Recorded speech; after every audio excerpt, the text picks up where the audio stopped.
தலைவர், மாவட்ட தலைவர் அன்பு சகோதரர் சாய் சத்யன் அவர்களே, மாநில செயலாளர் அன்பு தம்பி எஸ்.சி. சூர்யா அவர்களே,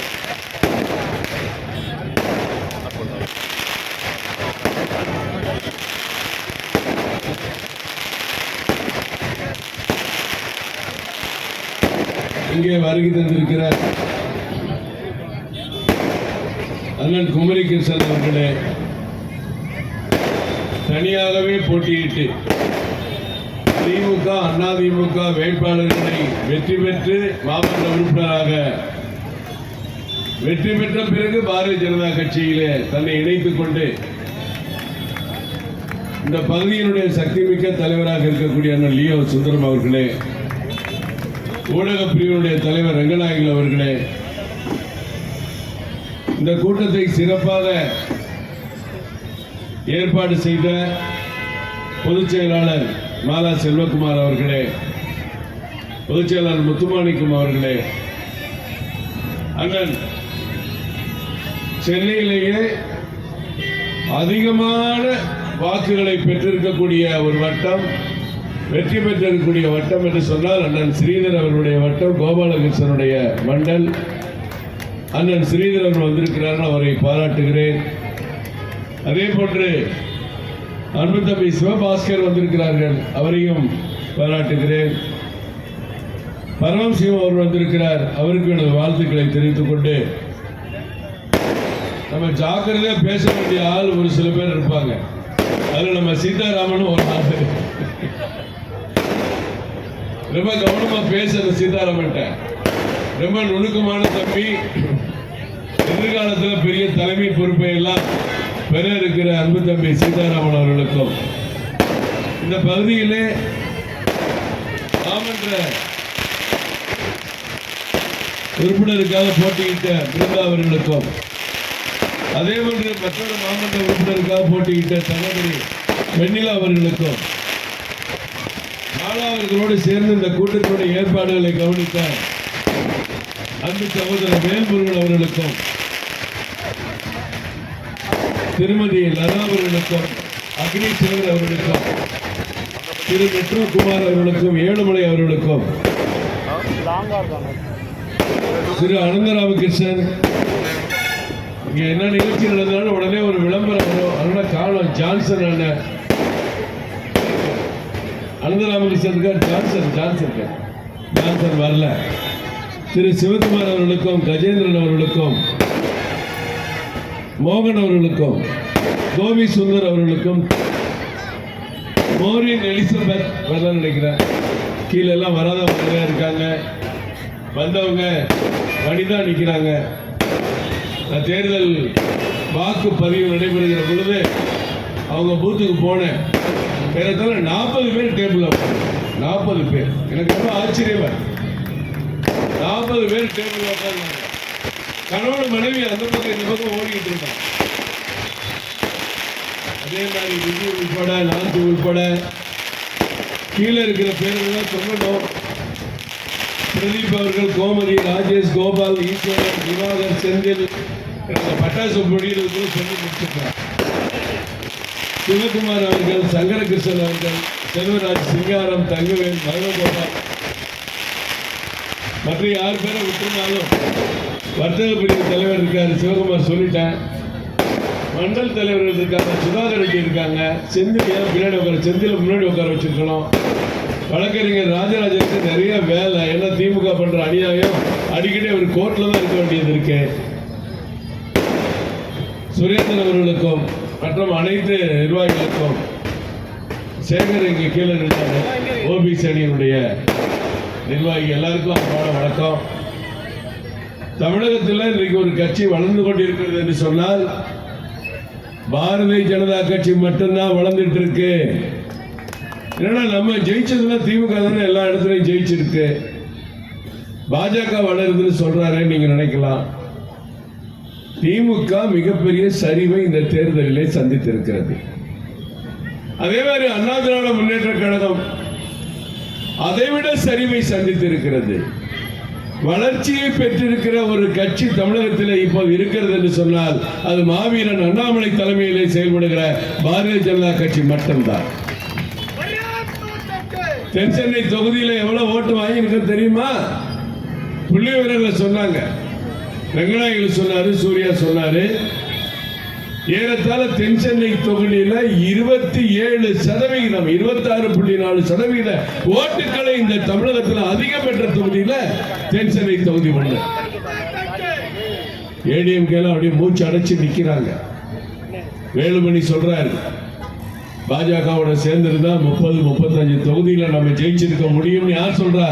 முன்னாள் அமைச்சர் வேலுமணி, அதிமுக தலைவர் சொல்றார்.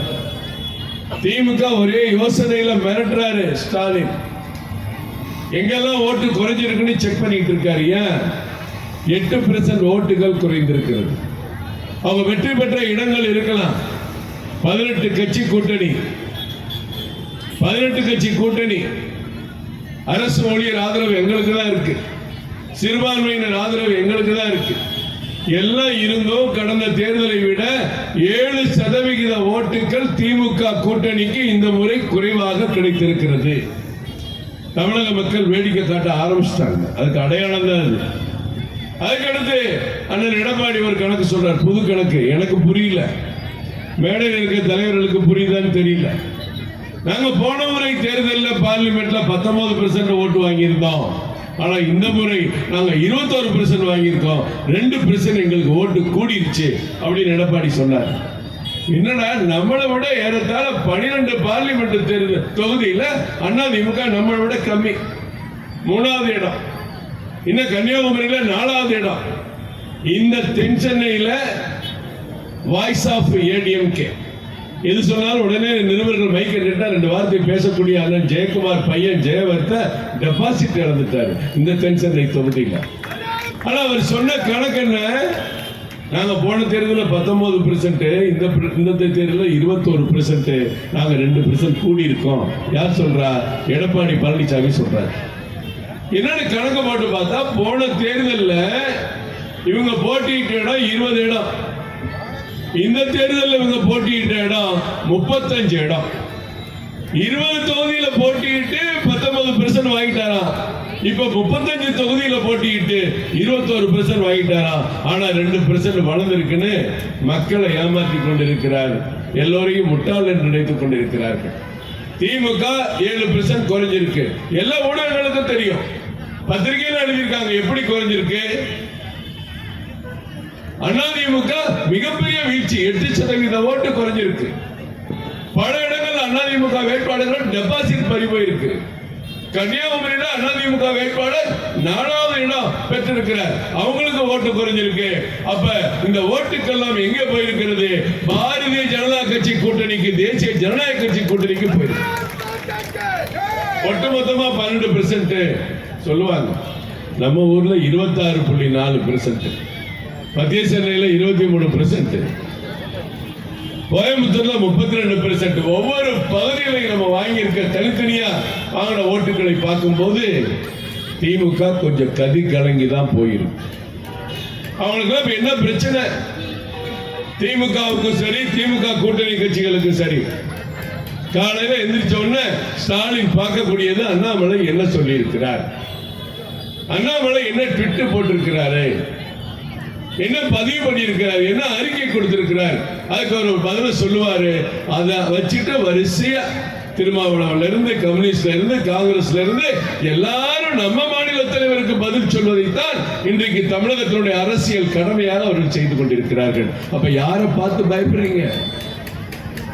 மக்கள் தலைவர்லாம் இல்லைங்க. கலைஞர் இருந்தார், போய் சேர்ந்துட்டார். புரட்சி தலைவர் இருந்தாரு, போய் தம்பி உட்கார்ப்பா. புரட்சி தலைவர் இருந்தாரு, போயிட்டார். புரட்சி தலைவி இருந்தாங்க, அவங்களும் போயிட்டாங்க. இவங்க எல்லாம் திட்டமிட்டு அந்த கட்சி, அந்த கட்சியினுடைய சொத்துக்கள், கட்சியினுடைய நிர்வாக அமைப்பு, எம்எல்ஏ எம்பிக்களை வச்சு தலைவராக சுத்திட்டு இருக்காங்க. ஆனால் இன்றைக்கு மக்கள் தலைவனாக உண்மையிலேயே வளம் வந்து கொண்டிருக்கக்கூடிய ஒரு தலைவன் நமது தன்மான தலைவர் அண்ணாமலை அவர்கள் மட்டும்தான். மக்கள் தலைவனை மாறி இருக்காங்க. எல்லா வீடுகளுக்கு போனா அண்ணாமலையை பத்தி தான் பேசுறாங்க. நீங்க ஒரு சுற்றுலா தலத்துக்கு போனாலும் சரி, கோயிலுக்கு போனாலும் சரி, ஒரு ஹோட்டலுக்கு போனாலும் சரி, நம்மளை பார்த்த உடனே முதல் கேள்வி என்ன தெரியுமா? அண்ணாமலை எப்படி இருக்க? என்ன இது? ஒரு குறுகிய காலத்துல ஒரு தலைவன் இந்த அளவுக்கு மக்கள் மனசுல இடம் பிடிக்க முடியும்னா அது நம்ம தலைவர், உங்களுடைய குடும்பத்தில் ஒருவனா இருக்கக்கூடிய அண்ணாமலை மட்டும்தான். வேற யாரும் இருக்க முடியாது. தமிழக அரசியல் வரலாற்றுல கிடையாதுங்க, எந்த பின்புலமும் கிடையாது. நான் கலைஞர் மகன், எடப்பாடி மகன், இவர் அந்த மகன், இந்த மகன், ஒவ்வொரு அமைச்சருடைய முன்னாள் அமைச்சருடைய மகன்கள், இன்னாள் அமைச்சருடைய மகன்கள் கிடையாது. விவசாய குடும்பத்தில் பிறந்து 3 ஆண்டுகள்ல ஒரு புயலா மாறி இன்றைக்கு தமிழகத்தினுடைய அரசியலை ஆட்டி படைத்துக் கொண்டிருக்கிற தலைவர் அண்ணாமலை என்பதை எல்லா கட்சிகளும் மக்களும் புரிந்து வைத்திருக்கிறார். இங்க மட்டும் இல்ல, எல்லா ஊர்லயும் எங்க போனாலும் சரி, நம் மாநில தலைவருக்கு இருக்கக்கூடிய அந்த மரியாதையை பார்க்கும் போது, அவர்கள் காட்டுகிற பாசத்தை பார்க்கும் போது நமக்கே ஒரு மாதிரி புல்லரிக்கு. நானும் நம்ம சுரேந்திரன் ஒரு 20 நாள் தெலுங்கானால போய் ஒரு தலைவருக்காக வேலை பார்த்தோம். அவர் பேர் பண்டிட் சஞ்சய் குமார். வெற்றி பெற்றார். வெற்றி பெற்று இன்னைக்கு மத்திய அமைச்சராக இருக்கிறார். அங்க ஒரு ஊருக்கு நம்ம தலைவர் வர்றாரு. நாங்களும் ஒரு பக்கம் சுத்திட்டு தலைவர் வர்றதுக்காக அந்த மீட்டிங் போயிருந்தேன். நான் மேடையில் உட்காந்து பார்க்கிறேன். அவர் கார் வருதுன்னு தூரத்தில் தெரிஞ்ச பிறகு கூட்டத்தில் இருக்க பாதி பேர் வாசல் போயிட்டாங்க. இங்க எல்லா தலைவர்கள் இருக்காங்க, தெலுங்கானாவுடைய அத்தனை தலைவர்களும் மேடையில் இருக்காங்க. அவர் அந்த மண்டபத்தினுடைய நுழைவுல இருந்து அந்த மேடைக்கு வர்றதுக்குள்ள அவர் பட்ட பாடு இருக்க. எங்க தெலுங்கானாவில் ஒரு இன்டீரியர் ஒரு டவுன்ல இவ்வளவு எழுச்சி. நீங்க டெல்லி தமிழ்ச்சங்கத்துக்கு போனார் பாருங்க, ஒரு 4 மாசத்துக்கு முன்னாடி போட்டோ எடுத்து முடிக்கிறதுக்கு 3 மணி நேரம் ஆயிடுச்சு. இதாங்க உண்மையான மக்கள் தலைவர். நீங்க செட் பண்ணி எடுக்கிறது இல்ல, உண்மையிலே எடுக்கிற தலைவர். இன்னைக்கு வளர்ந்து கொண்டிருக்கிற பாரதிய ஜனதா கட்சி உங்களை கேட்க ஆள் இல்லை என்ற நிலையை மாற்றி, உங்களை என்ன தவறு செய்தாலும் தட்டி கேட்பேன் என்று சொல்லுகிற கட்சியாக இன்றைக்கு பாரதிய ஜனதா கட்சி மாறி இருக்கிறது. எவ்வளவு பெரிய எழுச்சி! மேடையில் இருக்கிற தலைவர்கள், மாவட்ட நிர்வாகிகள், மண்டல் நிர்வாகிகள், கிளை நிர்வாகிகள், சக்தி கேந்திர பொறுப்பாளர்கள், இந்த தேர்தலில் அவர்கள் பட்ட கஷ்டம் என்ன? எவ்வளவு அராஜகத்தை மீறி, பணபலத்தை மீறி, எல்லாவற்றையும் மீறி ஒரு மிகப்பெரிய வெற்றியை இந்த தென்சென்னை தொகுதியிலே ஜனநாயக முறைப்படி வெற்றி பெற்றார் என்று அறிவித்திருக்க வேண்டும் என்ற டாக்டர் தமிழிசை சவுந்தரராஜன் அவர்கள் மட்டும்தான். இவரெல்லாம் ஊழலில் திளைத்த பணத்தை, கொள்ளையடித்த பணத்தை வைத்துக் கொண்டு நீங்கள் எத்தனை நாட்கள் அரசியல் செய்ய முடியும் என்று பார்ப்போம். என்ன செஞ்சீங்க? நீங்க வாக்குறுதி கொடுத்து ஜெயிச்சிட்டோம்னு ஏமாத்தி பெண்களுக்கு 1000 ரூபாய் தர்றோம். அதுல பாதி பெண்களுக்கு கிடையாது. பஸ்ல இலவசமா போறோம், அந்த பஸ் ரோட்ல நிக்காது. இப்படி ஏமாத்தி நாடகமாக மேடையிலே பொய் பேசி ஆட்சியை பிடித்த நீங்கள் தேர்தல் வாக்குறுதிகளை எதையாவது நிறைவேற்றி இருக்கிறீர்களா? ஒன்றுமே கிடையாது. அப்படியே ஸ்டாலின் பேசுறார், ஒரு வீடியோ நீங்கள் போய் பாருங்க. மைக்கு முன்னாடி உட்கார்ந்து ஸ்டெடியா உட்கார்ந்து சொல்றாரு, தமிழக மக்களுக்கு வணக்கம். 2 மாதத்திற்கு ஒரு முறை மின் கணக்கீடு எடுத்தால் நீங்கள் அநியாயமாக பழிவாங்கப்படுகிறீர்கள், அதிகமான கட்டணம் செலுத்த வேண்டியது இருக்கிறது. எனவே நாங்கள் ஆட்சிக்கு வந்தால் 2 மாதத்திற்கு ஒரு முறை மின் கட்டணம் எடுக்கக்கூடிய அந்த கணக்கீடை மாற்றி மாதத்திற்கு ஒரு முறை நாங்கள் மின் கணக்கீடு எடுப்போம் என்று சொன்னார்களே, செய்தார்களா? பாரத பிரதமர் ஒரு கேஸ் சிலிண்டருக்கு 300 ரூபாய் குறைச்சார். எல்லா பெண்கள் உட்கார்ந்து இருக்கீங்க. 1118 ரூபாய் சிலிண்டர் வித்துச்சு இந்த தமிழ்நாட்டில், இந்த பள்ளிக்கரணையில் 1118 ரூபாய். ஆனா பாரத பிரதமர் 300 ரூபாய் குறைத்த பிறகு இன்றைக்கு 818 ரூபாய். பத்திரிகையில கார்ட்டூன் போட்டான், சிலிண்டருக்கு 2 ரெக்கையை வச்சு சிலிண்டர் பறந்து போற மாதிரி கார்ட்டூன் போட்டாங்க. ஆனா விலை குறைஞ்ச பிறகு கீழே சிலிண்டர் விழுந்தது யாரும் போட மாட்டாங்க. எங்க பார்த்தாலும் சிலிண்டர் பற்றி தான் பேசுறான். டிவிக்கு டிபேட் போனாலும் சரி, பொதுக்கூட்டத்திலையும் சரி, ஐயோ போச்சு சிலிண்டர் விலை 1118 ரூபாய். இன்னைக்கு மோடி அவர்கள் தேர்தலுக்கு முன்பாகவே எந்த வாக்குறுதியும் கொடுக்காமல் அந்த சிலிண்டருடைய விலையை 300 ரூபாய் குறைத்து பொதுமக்களுக்கு 818 ரூபாய்க்கு இன்றைக்கு சிலிண்டர் கொடுக்கிறார்களே. அது மட்டும் இல்லங்க, ஏழை எளிய மக்களுக்கு இலவச சிலிண்டர் இணைப்பு கொடுத்த அந்த 37 லட்சம் பேருக்கு தமிழ்நாட்டில், அந்த 37 லட்சம் பேருக்கு மேற்கொண்டு 200 ரூபாய் அவங்களுக்கு மானியம். அப்ப அவங்க வாங்குற சிலிண்டர் என்ன விலை? வெறும் 618 ரூபாய். எவன் இதை சொல்றான்? இதெல்லாம் சொன்னா நீ நீட்டை பத்தி பேசுற. நீ தமிழக மக்களுக்கு என்ன வாக்குறுதி கொடுத்த தேர்தலில்? ஒரு சிலிண்டருக்கு திமுக ஆட்சிக்கு வந்தால் 100 ரூபாய் குறைப்போம் என்று சொன்னீர்களே, செய்தீர்களா? கொரோனா காலத்துல வேலை பார்க்கிற தியாகிகள் பட்டம் கொடுத்த அது பாரதிய ஜனதா கட்சி நிர்வாகிகளுக்கும் தொண்டர்களுக்கும் மட்டும்தான் கொடுக்க முடியும். ஏன்னா எல்லாரும் பயந்து, திமுக திமுக அத்தனை பேர் பயந்து ஊருக்குள்ள வீட்டுக்குள்ள ஒளிஞ்சிருக்கும் போது ரோட்ல வந்து ஏழை எளிய மக்களுக்கு உணவு வசதி உதவி செய்தது பாரதிய ஜனதா கட்சியுடைய நிர்வாகிகள் தொண்டர்கள். தமிழக மக்கள் மறக்க முடியாது. ஓட்டு போட லேட்டா வருவாங்க, மனசுல வச்சிருப்பாங்க, நம்மளை தான் பார்த்தாங்க ரோட்ல. வீட்டுல சாப்பாடு இருக்காது, கஷ்டப்பட்டு 10 பேருக்கு சமைச்சு 10 பாக்கெட் போட்டு ஏழைகளுக்கு போய் கொடுத்த கட்சி பாரதிய ஜனதா கட்சி. அப்படிப்பட்ட கொரோனா காலத்தில் இவர் வாக்குறுதி கொடுக்கிறார். டாக்டர் செவிலியர் இவங்க 2 பேர் பட்ட பாடு கொஞ்சம் நெஞ்சம் இல்லை. செவிலியர்கள்லாம் பார்த்தீங்கன்னா நம்ம பார்ப்போம், ஒரு கண்ணாடிக்கு உள்ள இருந்துட்டு அவங்க குழந்தைய யாராவது பெரியவங்க தூக்கிட்டு வந்திருப்பாங்க. இந்த அம்மா மாஸ்கை போட்டுட்டு கண்ணாடிக்கு உள்ள இருந்து அந்த குழந்தைக்கு டாட்டா சொல்லுவாங்க, முத்தம் கொடுப்பாங்க, அழுகாதாம்பாங்க, நம்ம பார்த்துருக்கோம். அப்படிப்பட்ட செவிலியர்களுக்கு முதலமைச்சர் ஸ்டாலின் வாக்குறுதி கொடுத்தார். நாங்கள் ஆட்சிக்கு வந்தால் கொரோனாவில் நீங்கள் கஷ்டப்பட்டீர்கள், பாடுபட்டீர்கள், உங்களுக்கெல்லாம் நாங்கள் பணி நிரந்தரம் செய்து கொடுப்போம் என்று சொல்லி 122 ஒவ்வொன்றுக்கும் ஒரு இந்த குற்றப்பத்திரிகை மாதிரி 122வது வாக்குறுதிப்படி செவிலியர்களை நாங்கள் பணி நிரந்தரம் செய்வோம் என்று வாக்குறுதி கொடுத்தாரு. இதுவரைக்கும் செய்யலாம். அதை பத்தி நினைச்சு பார்க்கலாம். இந்த தூய்மை பணியாளர்கள் எப்ப படுக்கிறாங்க எப்ப எந்திரிக்கிறாங்கன்னே தெரியாது. இந்த தூய்மை பணியாளர் நம்ம பார்க்கிறோம், ஏதாவது நைட் ஷோ படத்துக்கு போயிட்டு வந்தா அந்த நேரத்தில் இரவு 1:30 மணி 2:30 மணிக்கு ரோட்டை சுத்தம் பண்ணிட்டு இருக்காங்க. இப்ப மட்டுமல்ல, கொரோனா காலத்திலையும் 24/7 தூங்காம வேலை செஞ்சு லீவ் எடுக்காம வேலை செஞ்ச அந்த தூய்மை பணியாளர்களுக்கு இவர் வாக்குறுதி கொடுக்கிறாரு. நாங்கள் ஆட்சிக்கு வந்தவுடன் உங்களுக்கெல்லாம் பணி நிரந்தர வேலை கொடுப்போம் ஸ்டாலின் சொன்னாரே, செய்தார்களா என்று கேட்டால் இல்லை. இடைநிலை ஆசிரியர்கள் சம வேலைக்கு சம ஊதியம். இப்ப நாங்க ஒரு 3 பேர் ஆசிரியர்களா இருக்கோம். இப்ப மாலா செல்வகுமாரும் சாய் செட்டியரும் நானும் 3 பேரும் ஒரு பள்ளிக்கூடத்துல ஆசிரியர் வேலை பார்க்கிறோம். ஒரே வேலை, ஒரே வகுப்புக்கு பாடம் எடுத்திருக்கோம், ஒரே படிப்பு தான் படிச்சிருக்கோம். அவங்க 2 பேருக்கும் 40,000 சம்பளம், எனக்கு மட்டும் 20,000 சம்பளம். இது ஒரு மிகப்பெரிய அநியாயம். அந்த ஆசிரியர் துறையில மிகப்பெரிய அநியாயம். அவர்கள் 13 ஆண்டுகளா போராடிட்டு இருக்காங்க. சம வேலைக்கு சம ஊதியம் கொடுங்க ஐயா. ஆட்சிக்கு வந்தவுடன் முதலில் உங்களுக்காக கையெழுத்து. இப்படித்தான் ஸ்டாலின் பேசுறது. ஒவ்வொரு முறையும் தேர்தலில் இந்த இடைநிலை ஆசிரியர்கள் அப்படியே உதயசூரனை தலையில சுமந்துக்கிட்டு வேலை பார்க்கிறாங்க.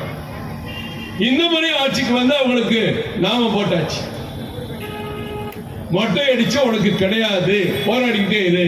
நீங்க பாக்குறீங்க டிவி நியூஸ்ல அடிக்கடி இந்த ஆசிரியர்கள் போராட்டம் வந்துகிட்டு இருக்கு. அவங்கள ஏமாத்துறாங்க, போய் சொன்னாங்க. அரசாங்கம் தேர்வு நடத்துது. ஆசிரியர்கள் யாரெல்லாம் பள்ளிக்கூடத்தில் சொல்லிக் கொடுக்கலாம் அவங்களுக்கு ஒரு தேர்வு வாரியம் வச்சு தேர்வு நடத்துது. அந்த தேர்வுல வெற்றி பெற்றவங்களுக்கு வேலை கொடுக்கணும். தேர்வுல வெற்றி பெற்று 26,000 பேர் வேலை இல்லாம உட்கார்ந்துட்டு இருக்காங்க. 25 வருஷமா போராடுறாங்க. 25 வருஷம் போராடுறாங்க. 25 வருஷமும் 5 பீரியடும் திமுகவுக்கு வேலை பார்க்கிறாங்க. இது எப்படி சொன்னா வந்து அழுகுறாங்க கண்ணீர் விட்டு. ஒரு திமுக ஒன்றிய செயலாளரை விட இந்த ஆசிரியர்கள் வேலை பார்த்திருக்காங்க. வயிற்றுச்சல்ல சொல்றாங்க, இந்த ஆட்சி உருப்படாது, விளங்காது. அவர்களை வாக்குறுதி கொடுத்து ஆட்சிக்கு வந்தவுடன் இந்த முறை உங்களுக்கு கண்டிப்பா பணி நிரந்தரம் செய்வேன்னு சொன்னாரு. செஞ்சாரா? செய்யல. அரசு ஊழியர்கள் போராடுறாங்க. அரசு ஊழியர்களே திமுகவுக்கு ஆதரவானவங்க ஒரு நிலையை இன்னைக்கு தமிழகத்தில் மாற்றி இருக்கு. ஏன்னு கேட்டா, தபால் ஓட்டுகள் பெற்றதில் திமுகவுக்கு இணையாக இந்த முறை பாரதிய ஜனதா கட்சிக்கும் வாக்குகள் கிடைத்தது. எப்படி? அவங்க எல்லாம் திமுகவை கைவிட ஆரம்பிச்சாச்சு. இவர் சொன்ன பொய்கள், சொல்லாததையும் செய்வேன் பாரு. அடிக்கடி அவருடைய அறிக்கை நீங்க பார்த்திருப்பீங்க. மின் கட்டணத்தை உயர்த்துவோம் என்று அவர் சொல்லல, ஆனால் வந்தவுடன் உயர்த்தினார், மீண்டும் உயர்த்தினார், இப்போது மீண்டும் உயர்த்தி இருக்கிறார். 3 முறை உயர்த்தி இருக்கிறார். சொத்து வரியை உயர்த்துவோம் என்று சொல்லல, ஆனா சொத்து வரியை கடுமையா உயர்த்தி இருக்கிறார். எல்லாம் தலையில துண்டப்பட்டு உட்கார்ந்து இருக்காங்க. வியாபாரிகளா இருக்கட்டும், தொழில் செய்வராக இருக்கட்டும், வெண்ணிலா மாதிரி கல்யாண மண்டபம் வச்சிருக்கலாம் இருக்கட்டும், இந்த சொத்து வரி எப்படிடா அவ்வளவு கூட்டான கணக்கு போட்டா கூட புரிய மாட்டேங்குது. அவ்வளவு கடுமையா ஏற்றினார்கள். அதற்கடுத்து எதோட பிடுங்கலாம் அவன் கையில இருந்து? வீடு பத்திரம் பதிவு பண்ணணுமா, நிலம் இடம் பத்திரம் பதிவு பண்ணணுமா, அந்த கட்டணத்தை உயர்த்து. இதை அவர் சொல்லல, சொல்லாம செஞ்சார். அடுத்து கழிவுநீர் இணைப்பு கட்டணம் இருக்கு பாருங்க, அதையும் உயர்த்தினார். இப்ப திடீர்னு போன வாரம் ஒரு அறிவிப்பு. என்ன அறிவிப்பு?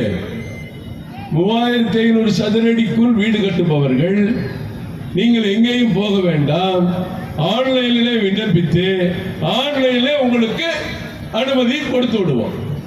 என்னடா எளி அமனமா போகுதுன்னு நம்ம ஊர்ல சொல்ற மாதிரி ஏதோ ஒரு சதி வேலை அதுக்கு பின்னாடி இருக்குன்னு பார்த்தா, சாதாரணமா 3500 சதுரடிக்கு ஒரு அனுமதி நம்ம வாங்கணும்னா அதுக்கு லைசன்ஸ் ஃபீஸ், அந்த அனுமதி கட்டணம் 35,000 ரூபாய். நீ ஆன்லைன்ல போய் இப்ப செக் பண்ணா 35,000 ரூபாய்க்கு பதில அதுல 85,000 ரூபாய் போட்டு வச்சிருக்கான். இது எவ்வளவு பெரிய சதி! பால் விலையை உயர்த்திய ஒரு மோசமான ஆட்சி, ஒரு குடும்பத்திற்கு தேவையான பால் விலை உயர்த்திய மோசமான ஆட்சி. இன்றைக்கு எல்லா சிமெண்ட் விலை, கம்பி விலை எல்லா மாநிலத்தை விட அதிகம் விற்கிறது இங்கதான். பாண்டிச்சேரிக்கு போங்க, அங்க விற்கிற டீசல் விலையை விட தமிழ்நாட்டில் 1 லிட்டருக்கு 6 ரூபாய் அதிகம். எவ்வளவு பெரிய வைத்தறிச்சல் பாருங்க! கோடிக்கணக்கான வாகனங்கள் நிக்குது. இது என்னைக்காவது முதலமைச்சர் கேட்டா நீட்டு, அதுக்கு மேல பேசினா அனிதா, ஐயோ அனிதா கொண்டுட்டாங்க, செத்துட்டாங்க. இப்படி மக்களை ஏமாத்துகிற ஒரு மோசடி கூட்டம்.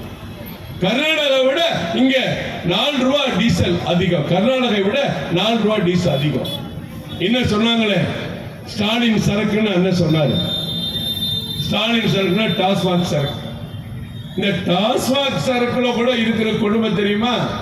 நம்ம கம்பேர் பண்ணி பார்ப்போம். பாண்டிச்சேரியில் என்ன விலை, இங்க என்ன விலை, கர்நாடகாவில் என்ன விலைன்னு. அங்கே விற்பதை விட இங்க இருக்கிற டாஸ்மாக் 100% விலை அதிகங்க. இது முக்கியமான பிரச்சனை. என்னடா, குடிக்கிறதுக்கு நமக்கு சம்பந்தம் இல்லாம இருக்கலாம், ஆனா குடிக்கிற மக்கள் அதிகம். அதனாலதான் 45,600 கோடி போன வருஷம்.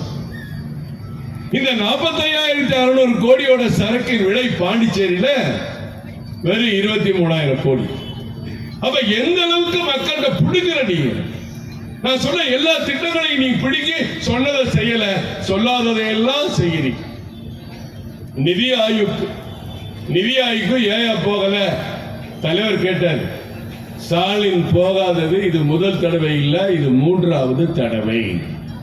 அதுக்கு மேல ஏன் போகல? இங்க உட்கார்ந்து பேசுனா எழுந்து பேச ஆள் கிடையாது. முன்னாடி கேமரா இருக்கும், கேமராக்கு முன்னாடி டிராப் அவுட் இருக்கும், அதுல எழுத்துலாம் வந்துகிட்டே இருக்கும். நான் பேச வேண்டியதை நேர பார்த்து பேசிக்கிட்டே இருக்கலாம். ஆனா நிதி ஆய்வுல போனா எப்படி பேச முடியும்? என்ன கருத்துக்களை எடுத்து வைக்க முடியும்? ஒரு கருத்தை எடுத்து வைக்க முடியாது.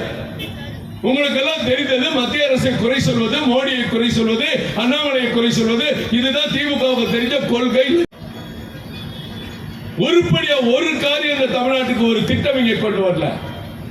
துபாயில போய் 20 நாள் இருந்தார், அமெரிக்காவுக்கு மறுபடியும் போறார். அவங்க கொண்டு வந்த திட்டம்னா என்னன்னு பார்த்தா லூலு மால் ஒண்ணுதான். லூலு மால் ஒண்ணை பத்தி தான் அவங்க பேசி இருக்கிறாங்க.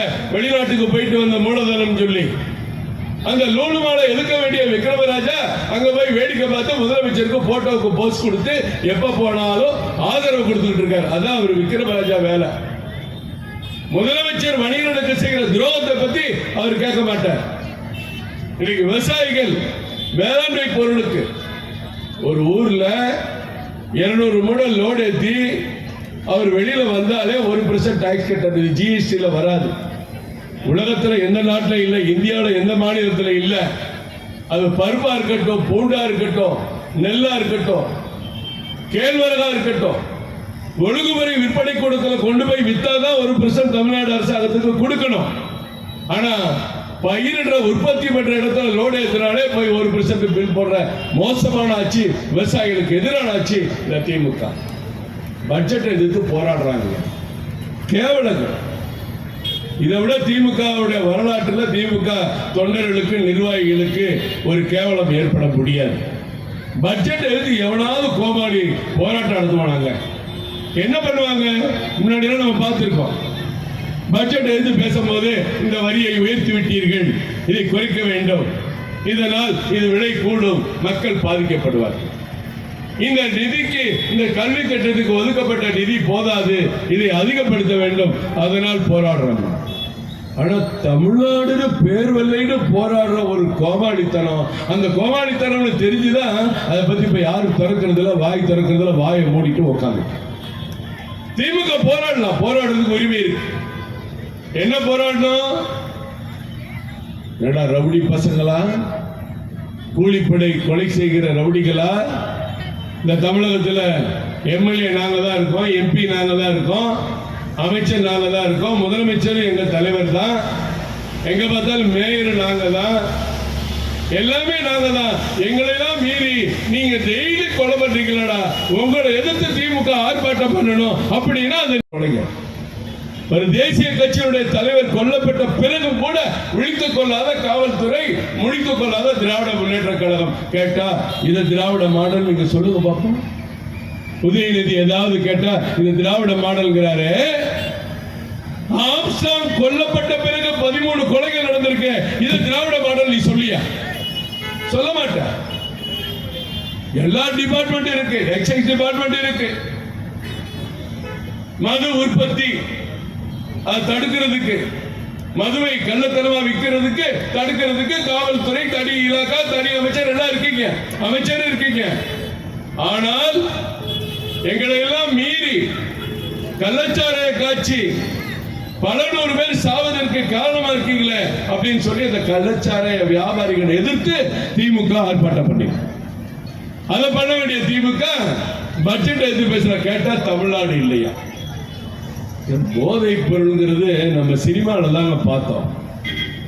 கடைசியா ஒரு சூர்யா படத்துல பார்ப்பேன், இந்த போதைப் பொருள் கடத்தல் கும்பல் அவன் பாரு பூரா நீக்ரோவா இருப்பான். ஏன்னா நீக்ரோனா கென்யால இருந்து வருது, சோமாலியால இருந்து வருது, அங்க இருந்து வருது. எங்கெல்லாம் நாட்டுல பஞ்ச தலை விரிச்சு ஆடுதோ, எங்கெல்லாம் படுகொலைகள் நடக்குதோ, யார் கையில் எல்லாம் துப்பாக்கி இருக்கும். நீங்க பாக்குறீங்க அடிக்கடி வெளிநாடுகள்ல துப்பாக்கியில போய் பிள்ளைகளை சுட்டுக் கொள்றான், மார்க்கெட்ல சூப்பர் மார்க்கெட்ல போய் கொள்றான். அந்த மாதிரி இந்த மோசமான நாடுகள், அங்க வேற எந்த தொழில் இருக்காது, போதை மருந்து கடத்தல் தயாரிப்பு இதுதான் அங்க இருக்கும். அது கோக்கைன்கிறான், மெத்தடன்கிறான், பல விதமா சொல்றான். நம்ம ஹாஸ்பிட்டல்ல வாங்கி சாப்பிடுற மாத்திரை மாதிரி அது பேரை சொல்றான். அந்த போதை பொருள் கடத்தல்ல இந்தியாவில் யாரா முன்னணி ஆள்னா ஜாபர் சாதிக். ஜாபர் சாதிக் யாரு? திமுகவினுடைய அயலக பிரிவு அணியினுடைய தமிழகத்தில் ஒரு முக்கியமான தொழில் போதை மருந்து கடத்தல். என்ன கடத்தல்? சாதாரண டாஸ்மாக் சரக்கு விராந்தி பிஸ்கி மாதிரி இல்ல. அதை லேசா தொட்டு நாக்கில் வச்சாலே நீங்க மயங்கி கீழே விழுந்துருங்க. உயிரை குடிக்கிற ஒரு போதை பொருள். எத்தனை இடத்துல பாக்குறீங்க? கல்லூரி மாணவிகள் ஏமாற்றப்படுறாங்க, பெண்கள், அப்பாவி பெண்கள் ஏமாற்றப்படுறாங்க. பல இடங்களில் நீங்க பார்த்திருப்பீங்க. பிறந்தநாள் கொண்டாட்டத்தில் போதைப் பொருள் பயன்படுத்தப்பட்டது, ஒட்டுமொத்தமாக போலீஸ் கைது செய்தது. திடீர்னு பாத்தீங்கன்னா 1000 கோடி 2000 கோடி பிடிபட்டது போதைப் பொருள். இதெல்லாம் இந்த மாதிரி போதைப் பொருளை கடத்தது யாரானா ஜாபர் சாதிக்குங்க. யாரு சொன்னா? யாரு கண்டுபிடிச்சா? எங்கேயோ டெல்லியில உட்கார்ந்து குஜராத்தில் உட்கார்ந்து பேக் பண்றவனை பிடிக்கிறாங்க. பிடிச்சா இந்த போதைப் பொருள் தடுப்பு அதிகாரிகள் போய் அவங்களை பிடிக்கும் போது அவன் தமிழ்ல பேசிட்டு உட்கார்ந்துருக்கான். என்னடா அவன் தமிழ்ல பேசுறானே, நீ யாரான்னு செக் பண்ண கை காட்டுறா. தமிழ்நாட்டில் இருக்கிற ஜாபர் சாதிக்க திமுகவுடைய முக்கியமான பொறுப்பாளர். அவர் முக்கியமான பொறுப்பாளர் எப்படி வெறும் பதவியை மட்டும் வச்சு சொல்லல, உதயநிதி கூட போட்டோ போஸ்ட் கொடுக்கிறாரு, மாவட்ட தலைவர்களோட போட்டோ போஸ்ட் கொடுக்கிறாரு, அமைச்சரோட போட்டோ போஸ்ட் கொடுக்கிறாரு, அமீர் டைரக்டரோட போட்டோ போஸ்ட் கொடுக்கிறாரு. தமிழகத்தினுடைய ஒரு அசைக்க முடியாத சக்தியா மாறி இருக்கிற ஜாபர் சாதிக் போதை மருந்து கடத்தலுடைய முக்கிய புள்ளி அப்படின்னு விசாரிக்க வந்தா ஒட்டு மொத்தமா அந்த திமுக ஜாபர் சாதிக்கு தான் போதை மருந்தை கடத்திட்டு இருக்க. ஒரு கன்சைன்மெண்ட் 3000 கோடி அன்னைக்கு பிடிபட்டது மட்டும். அப்ப அவர் எத்தனை வருஷமா பண்றாரு, பல ஆண்டுகளா பண்றாரு. எத்தனை 50,000 கோடிக்கு கடத்தப்பட்ட அந்த போதைப் பொருள் கடத்தலுக்கு ஒரு உற்சாகம் கொடுத்து அதுக்கு உரிமையாளர் யாருன்னா உதயநிதி பக்கத்தில் இருக்கார். நான் சொல்லலைங்க, இது எல்லாம் மீடியாவுக்கு அனுப்பிச்சாங்க, பத்திரிகையில வந்துச்சு. எல்லா போட்டோவும் குடும்பமா அவங்க குடும்பத்தோட இருக்க அத்தனை போட்டோ வந்துச்சு. இது திராவிட மாடல் உதயநிதி சொல்லுவாரா? என் பக்கத்தில் இருக்க ஜாபர் சாதிக்கு போதை மருந்து கடத்துவாரியா, இது திராவிட மாடல் சொல்ல முடியுமா அவங்களால? சரி, அது முடிஞ்சு போச்சு. இந்த ஆள் அரெஸ்ட் பண்ணி வச்சாச்சு, டெல்லியில இருந்து சென்னை கூட்டு வந்தாச்சு, ஜெயிலில் அடைச்சிருக்கிறாரு, ஜாமீன் கிடைக்கல. அவர் மனைவி மேலையும் வழக்கு. அந்த 140 ரூபாய் இந்த படுபாவிங்க, இந்த திமுகவை சேர்ந்த நிர்வாகிகள் அல்லது அங்க இருக்கிற ஊராட்சி நிர்வாகிகள் ஏமாத்தி மோசடி பண்ணி, வாமா உன் பேர் என்ன அஞ்சரையா, உன் பேரு கல்பனாவா, எல்லா பேரும் எழுதி சரி வீட்டுக்கு போங்க, பேரை கொடுத்துட்டு போயிடுவாங்க. வேலை ஒண்ணு நடக்காது. ஏதாவது புளிய மரத்தடியில் உட்காந்து படுத்து தூங்குவாங்க. போகும்போது ஒரு 60 ரூபாய் கொடுப்பாங்க. என்னம்மா நீ இந்த வேலையை பார்த்த, பேர் தானே கொடுத்த, 140 ரூபாய்க்கு 60 ரூபா ஓடு. மோடி வந்து என்ன தெரியுமா பண்ணாரு, அவர் சம்பளத்தை கூட்டியது ஒரு முக்கியமான விஷயம். 140 ரூபாய் சம்பளம், இன்னைக்கு 317 ரூபாய். ஒரு ஏழை பெண்ணுக்கு ஒரு கிராமத்துல சரியான வேலை வாய்ப்பு இல்லாத பெண்ணுக்கு 140 ரூபாய் சம்பளத்தை 317 ரூபாய் உயர்த்தினார். அதுக்கடுத்து என்ன பண்ணாரு, இதுக்கு நீ கவுன்சிலர் தேவையில்லை, எம்எல்ஏ தேவையில்லை, ஊராட்சி மன்ற சேர்மன் தேவையில்லை, அவங்களுக்குலாம் நானே ஏற்கனவே பேங்க் அக்கௌண்ட் தொடங்கி கொடுத்துட்டேன், அவங்க கணக்கில் அவங்க சம்பளத்தை போடுறேன்னு சொன்னாரு. அவ்வளவு பேர் இடி விழுந்த மாதிரி உட்கார்ந்து இருக்கான். மக்கள் இன்றைக்கு பாதிக்கப்படாமல் காப்பாற்றப்பட்டிருக்காங்க. அப்படி 89 லட்சம் பேருக்கும் சம்பளம் கொடுக்கிறது யாரு? மத்திய அரசு. நிதி ஆயோக் போகல சூர்யா சொன்னார். நிதி ஆயோக்கு போறதுக்கு முன்னாடி ஒரு 4 நாளைக்கு முன்னாடி ஒரு பெரிய விளம்பரம். அந்த விளம்பரத்துல தமிழ்நாடு முன்னாடி இருக்கு. தமிழ்நாடு முதலிடம். எதுலெல்லாம் முதலிடம்? மக்களுக்கு நல்ல குடிநீர் வழங்கியதில் தமிழ்நாடு முதலிடத்தில் இருக்கிறது. முதலமைச்சர் பெரிய போட்டோ போட்டு வாசம். எப்படியா முதலிடத்தில் இருக்கு? எப்படி முதலிடத்தில் இருக்கு? 59 லட்சம் வீடுகளுக்கு இலவசமாக ஜல்ஜீவன் திட்டத்தில் நேரடி குடிநீர் குழாய் இணைப்பு கொடுத்தது மத்திய அரசு. அதனால வேலை நீங்க கொடுத்தீங்களா? எங்க தலைவர் சொன்ன மாதிரி குழாய அடியில எல்லாம் நல்லி மட்டும் மேல. இப்படி ஊழல் செய்யலாம் உங்களுக்கு தெரியும். இன்னைக்கு மருத்துவ காப்பீடு திட்டத்தில் இந்தியாவிலே சராசரி அதிகம் பயன்படுத்தக்கூடியது தமிழ்நாடு. 72 லட்சம் பேர் நம்ம இன்றைக்கு 5 ரூபாய் அந்த 5 லட்சம் ரூபாய் மருத்துவ காப்பீடு திட்டத்தில் சேர்த்து கொடுத்தோம். எதுக்கு? இந்த படுபாவிக மக்களை கவனிக்கல. பாரத பிரதமர் எதுக்கு இந்த திட்டத்தை தமிழ்நாட்டுக்கு அதிகம் கொடுத்திருக்கிறார்? இங்க பேசணுமே. உங்க பிள்ளைகளுக்கு உடம்பு சரியில்லைன்னா நீ கவர்மெண்ட் ஹாஸ்பிட்டல் போவியா? எனக்கு விவரம் தெரிஞ்சதுல இருந்து சென்னைக்கு வந்த காலத்துல இருந்து GH சென்ட்ரல் ஸ்டேஷன் பக்கத்தில் இருக்கு. கீழ்பாக்கம் மெடிக்கல் ஹாஸ்பிட்டல், வடசென்னையில் ஸ்டான்லி ஹாஸ்பிட்டல், அதுக்கடுத்து ஒரு மகப்பேறு RSRM ஹாஸ்பிட்டல், எக்மோர்ல ஒரு கண்ணாஸ்பத்திரி, ராயப்பேட்டையில் ஒரு மருத்துவமனை. இதாங்க சென்னையில் நம்ம பார்த்தது. இந்த மருத்துவமனைகள்லாம் வந்து எத்தனை வருஷம் ஆச்சு? 50 வருஷம் ஆச்சு. 50 வருஷத்துக்கு முன்னாடி சென்னையில் எத்தனை பேர் வாழ்ந்திருப்பான்? ஒரு 30 லட்சம் பேர் இருக்கலாம். ஆனா இன்னைக்கு ஏறத்தாழ சென்னை மற்றும் சுற்றுப்புறத்தில் 1.25 கோடி பேர் இருக்கும். எத்தனை மருத்துவமனை நீங்க கட்டியிருக்கீங்க? GH மாதிரி ஒரு 10 மருத்துவமனை கட்டியிருக்கீங்களா? ராயப்பேட்டை மாதிரி கட்டியிருக்கீங்களா? எக்மோர் கண்ணாஸ்பத்திரி மாதிரி ஒரு 15 கண்ணாஸ்பத்திரி கட்டி ஏழை மக்கள்லாம் கஷ்டப்படாதீங்க போன்னு சொல்லியிருக்கீங்களா?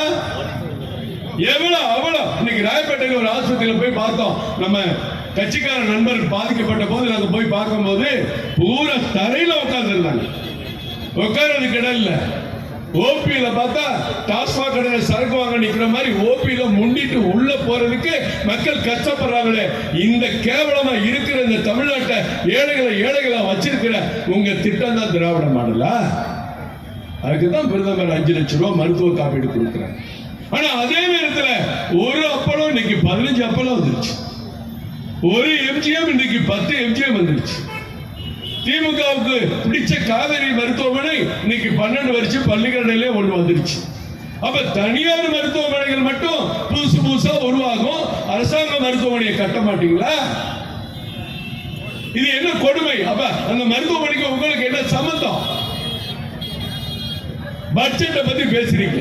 48,20,000 கோடி அந்த பட்ஜெட்ல வர எல்லா திட்டமும் எல்லாத்துக்கும். ஒரு வீட்டில் சமைச்சு சாப்பாடு போட்டோம்னா 4 பிள்ளைங்க இருந்தா 4 பிள்ளைங்களுக்கு சேர்த்தான சாப்பாடு. பெண்கள் இருக்கிறதுனால சாப்பாடை பத்தி சொல்றேன். 1 கோடி இளைஞர்களுக்கு பயிற்சி 5000 ரூபாய் பயிற்சி தொகை. தமிழ்நாட்டில் எத்தனை கோடி கிடைக்கும்? எத்தனை லட்சம் கிடைக்கும்? எல்லா திட்டங்களும் எப்படி சராசரி நமக்கு அதிகம் வந்திருக்கு. இந்தியா பூரா 11 கோடி டாய்லெட் கட்டினா தமிழ்நாட்டில் மட்டும் 61 லட்சம் டாய்லெட் கட்டி கொடுத்திருக்கார் பாரத பிரதமர் நரேந்திர மோடி. ஏழை எளிய மக்களுடைய பயன்பாட்டுக்கு சுகாதாரம் அந்த நாடு திகழணுங்கிறதுக்காக எல்லா திட்டங்களையும் சராசரி சதவிகிதம் தமிழ்நாட்டுக்கு அதிகம். அந்த மாதிரி இந்த பட்ஜெட்லையும் கிடைக்கும். முத்ரா கடன் திட்டம் 1,14,00,000 பேர் தமிழ்நாட்டில் வாங்கியிருக்காங்க. முத்ரா கடன் இளைஞர்கள், பெண்கள், சிறு வியாபாரிகள், சிறு குறு தொழில் வைத்திருக்கக்கூடிய எல்லாரும் வாங்கியிருக்காங்க. அதனுடைய கடனை இன்றைக்கு 20 லட்சமாக உயர்த்தி இருக்கிறார் பாரத பிரதமர் நரேந்திர மோடி. தமிழ்நாடு மக்கள் பயன்பட மாட்டாங்களா? ஒரு நிறுவனத்தில் சொல்றாரு தொழில் வளம் தமிழ்நாட்டில் பெருகி இருக்கிறது உண்மைதான். நம்ம இவர் உருவாக்குற மாதிரி தொழில் வளம் உருவாகி இருக்கு. இப்ப உன்னாய் கம்பெனி, கார் கம்பெனி இருக்கு. 1000 இளைஞர்களை புதுசா வேலைக்கு எடுக்கிறாங்க. பாரத பிரதமர் என்ன செய்யறாரு? இளைஞர்களுக்கு அதிகமாக வேலை கொடுக்க வேண்டும் என்பதற்காக அந்த இளைஞரை வேலைக்கு சேர்த்தீங்கன்னா அவருடைய முதல் மாத சம்பளத்தோடு மத்திய அரசு ஒரு 15,000 ரூபாய் கொடுக்கும். எவ்வளவு ஊக்கமான திட்டம்! தொழில் அதிகமா இருக்கிற இடத்துல தானே பயன்படும். அதே போன்று 4 மாதங்களுக்கு அவர்களுடைய வருங்கால வைப்பு தொகை, இந்த பிஎஃப் சொல்ற தொகையையும் அந்த நிறுவனத்துக்கும் நிறுவன கட்ட வேண்டிய தொகையும் மத்திய அரசு கட்டும். வேலைக்கு சென்ற தம்பிக்கும் மத்திய அரசு கட்டும். இதெல்லாம் என்ன உன்னை மாதிரி போலித்தனமா பிங்க் கலர் பஸ் அடிச்சு ஓசி பஸ் நீங்களே திட்டுவீங்க. அப்படி சொல்லாம இளைஞர்கள் வேலைக்கு போக உற்சாகம் வரணும். சிறு தொழில் உற்பத்தி பண்றதுக்கு, சிறு தொழில் ஈடுபடுறதுக்கு பெண்கள் இளைஞர்கள் அதிகம் முன்வரணும் சொல்லி திட்டத்தை அவர் கொடுக்கிறாங்க. நீங்க இல்லாத பொய்களை சொல்லி மக்களை ஏமாத்தி சுரண்டி அவளை உணர்ச்சி வயப்படுத்தி ஏமாற்ற நினைக்கிறீங்க. பாரத பிரதமருடைய பட்ஜெட் அப்படி இல்ல. எதிர்கால இந்தியா. மெட்ரோ ட்ரெயினுக்கு பணம் வரல. மெட்ரோ ட்ரெயினுக்கு பணம் வரும். எப்ப வரும்? வேலை நடந்தா தானே வரும். ஏற்கனவே ஓடுற மெட்ரோ ட்ரெயினுக்கெல்லாம் பணம் கொடுத்தாச்சு. மத்திய அரசு கொடுக்க வேண்டிய ஏறத்தாழ 7,000 கோடி கொடுத்தாச்சு. இரண்டாவது மெட்ரோன்னு கத்திக்கிட்டே இருக்காரு முதலமைச்சர். 2வது மெட்ரோ என்னங்கிறது முதலமைச்சருக்கும் தெரியல, உதயநிதிக்கு எப்பவுமே தெரியாது. அவர் சிரிச்சுட்டு போவாரு, அதெல்லாம் பார்த்துக்கலாம். அவ்வளவுதான். விளக்கமே சொல்ல தெரியாது. அதற்கடுத்து இருக்கிற அமைச்சர்களுக்கும் தெரியாது, அரசு அதிகாரிகளுக்கும். 2வது மெட்ரோ என்ன? 2வது மெட்ரோங்கிறது இனிமேல் நம்ம 120 கிலோமீட்டர் சென்னைக்குள்ள, பூந்தமல்லி வரைக்கும், ரெட் ஹில்ஸ் வரைக்கும், இந்த பக்கம் சிப்காட் வரைக்கும், அப்படியே போனா இனி மகாபலிபுரம் வரைக்கும் கூட போயிடுவோம். சிட்டி உள்ள பார்த்துருப்பீங்க. லஸ்கானல்ல புகுந்து ராயப்பேட்டைக்குள்ள வந்து மவுண்ட் ரோட்ல ஜாயின் பண்றது. இப்படி எல்லா பகுதியிலையும் 120 கிலோமீட்டருக்கு போடக்கூடியதுதான் செகண்ட் மெட்ரோ ப்ராஜெக்ட். 63,000 கோடி. இந்த 63,000 கோடி தமிழ்நாட்டுக்கு வாங்கி இதை செய்யலான்னு ஒப்புதல் கொடுக்கிறது யாரு? மத்திய அரசு. சரி, நல்லா இருங்க.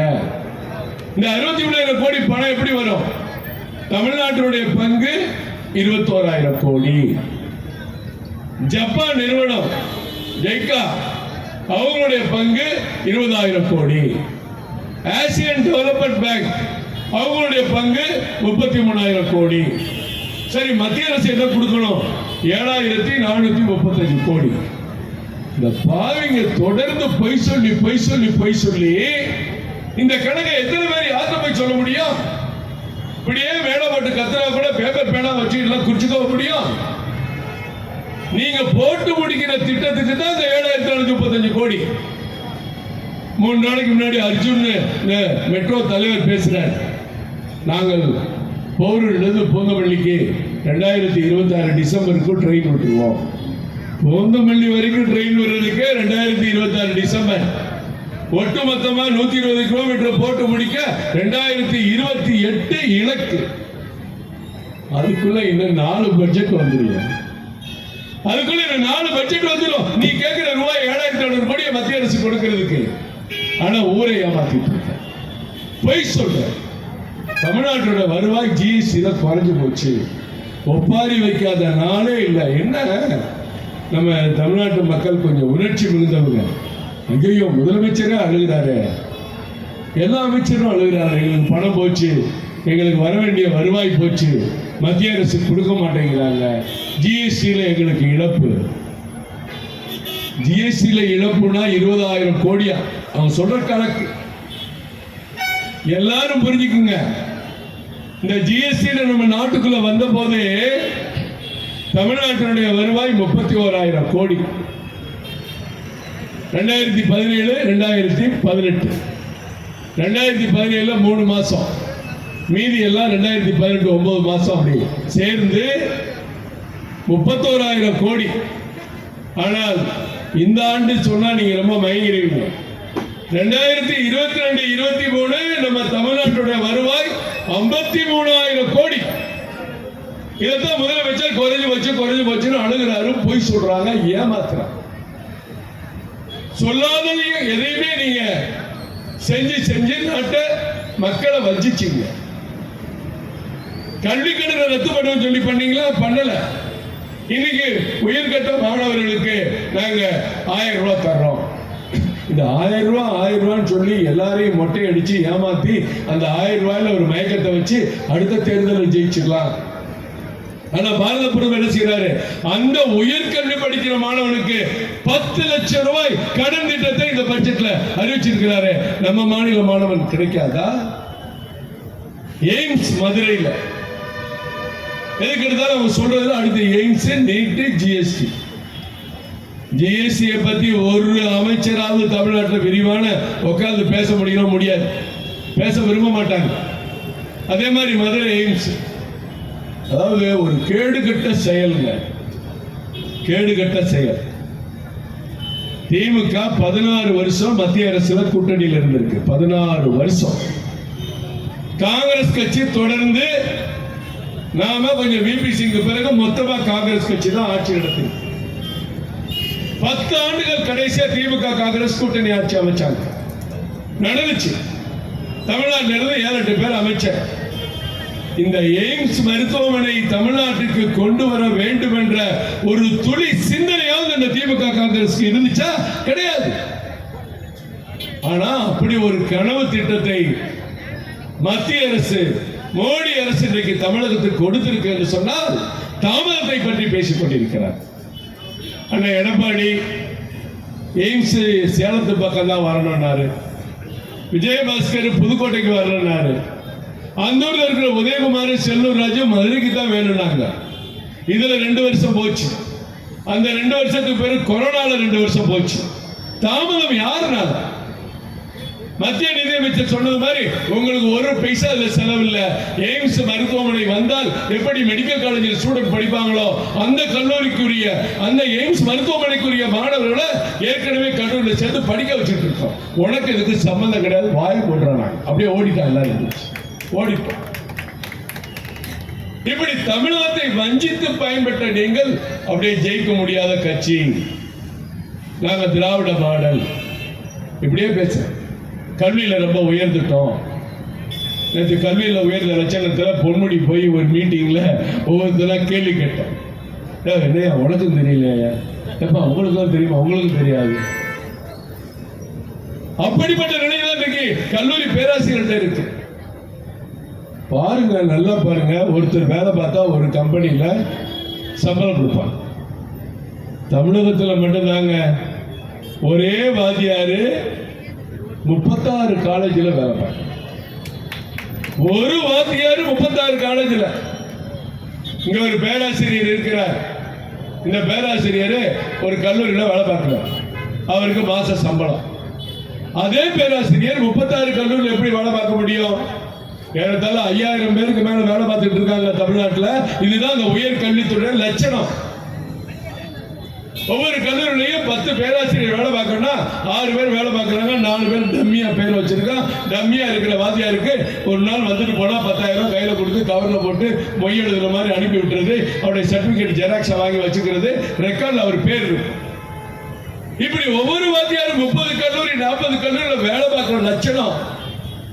பல்கலைக்கழகத்தில் வேலை பார்க்கிறவங்களுக்கு சம்பளம் கொடுக்க முடியல. சம்பளம் கொடுக்க முடியாத ஆசிரியர்களுக்கு இவங்க கல்வித்துறையை உயர்த்தி பிடிக்கிறாங்க. அற்புதமான திட்டத்தை கொடுத்தோம். புதிய கல்வி கொள்கை. இது வரைக்கும் நாங்க ஏத்துக்க மாட்டோம் சொல்லி அதுல இருக்கிற ஒவ்வொன்றா செங்கல் உருவி அதை செயல்பாட்டு கொண்டு வந்துட்டு இருக்கீங்க. உயர்கல்வியை பத்தி பேசுற பொன்முடி அதுல உயர்கல்வியில் என்ன சொல்லி இருக்கிறார் பிரதமர் தெரியுமா? ஒரு ஏழை மாணவன் ஒரு கல்லூரியில் போய் ஆர்ட்ஸ் காலேஜில் பிகாம் சேர்றான். ஒருத்தர் எம்பிபிஎஸ் படிக்க போறாரு, நீட் எழுதி. ஒருத்தர் இன்ஜினியர் போறாரு. அதுக்கு முன்னாடி நீ எடுக்கக்கூடிய குரூப் இந்த படிப்பு படிச்சாதான், இந்த குரூப் எடுத்தாதான் இந்த படிப்புக்கு படிக்கணும் அப்படின்னு இப்ப சட்டம். ஆனா மோடி அவர்கள் சொல்கிறார்கள், மாணவர்கள் என்ன குரூப் வேணாலும் எடுக்கட்டும். நீங்க பார்த்திருப்பீங்க, சில பேர் காலேஜுக்கே போக மாட்டேன்னு அழுதுட்டு இருப்பான் வீட்டுல. ஏப்பா தம்பி, இல்ல நான் சயின்ஸ் குரூப் கேட்டேன், இந்த குரூப் கொடுத்துட்டாங்க, நான் போக மாட்டேன் காலேஜுக்கு. ஏன் சயின்ஸ் குரூப் எடுத்தோம்? அப்பதான் நான் அடுத்து சயின்டிஸ்டா போவேன். மோடி என்ன செய்யறாரு? நீ என்ன குரூப் வேணாலும் எடு, என்ன படிப்பு வேணாலும் படிச்சுக்க. இதுதான் புதிய கல்வி திட்டம்.